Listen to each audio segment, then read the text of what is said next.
The third tip from the saints that could help us to choose peace in a time of crisis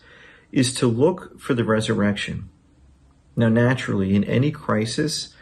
or very real struggle, there is a tendency and a temptation within us to want to give in to despair, to lose hope, or to allow the darkness and just confusion around us to cause us to give up. But that is a temptation, and it's not helpful.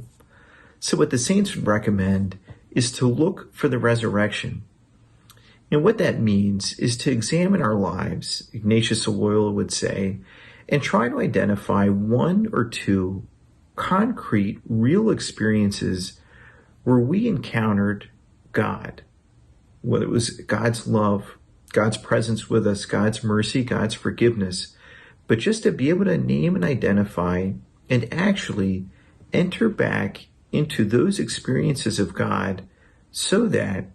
we could feel them again, experience God being with us, God's love, God's forgiveness and mercy, and be filled with a sense of conviction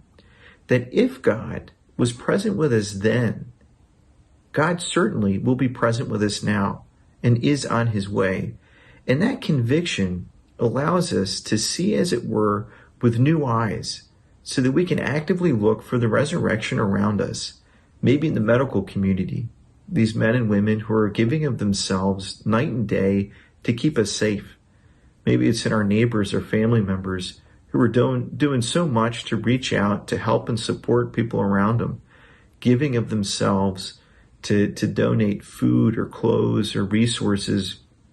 just to be able to help those who are in need. That is the resurrection. It's happening all around us.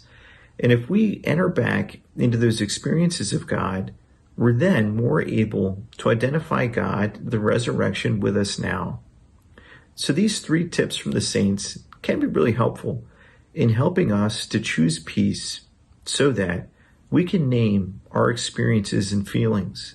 that we can befriend them and not be afraid of what's happening inside of us. And then thirdly, that we can look for the resurrection, even in the midst of a crisis,